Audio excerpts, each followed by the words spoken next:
Can I survive a month using only digital credit and flexible lines of credit? If you're like many of us, managing credit can be a real challenge. You've probably heard of digital credit and flexible lines of credit, but which one is better for you? In this video, we're going to dive into both options, their pros and cons, to help you decide. Many individuals and small businesses struggle to access traditional credit efficiently. Long application processes, strict requirements, and slow disbursements can be frustrating.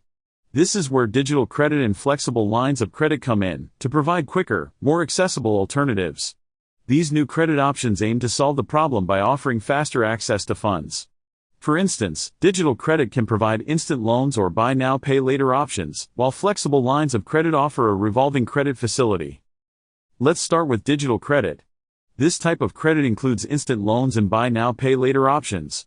It's typically easy to access, with straightforward applications and quick disbursements. For example, you can get a loan or credit limit instantly, and use it to pay for something online or in-store.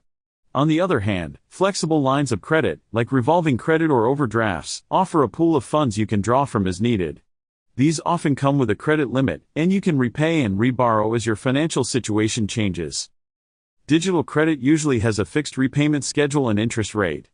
It's great for specific purchases or short-term financial needs. Flexible lines of credit, however, offer more flexibility in repayment, allowing you to manage cash flow more effectively. But they can come with variable interest rates and fees. When it comes to accessibility, digital credit is often more straightforward, while flexible lines of credit might require a better credit history. So, how do these two credit options stack up against each other? Let's compare their key aspects.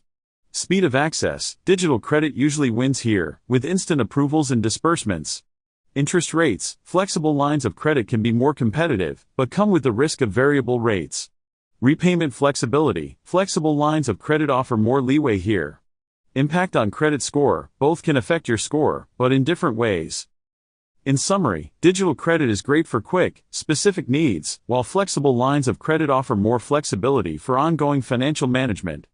If you need a quick fix, digital credit might be the way to go. For managing cash flow or ongoing expenses, flexible lines of credit could be more suitable.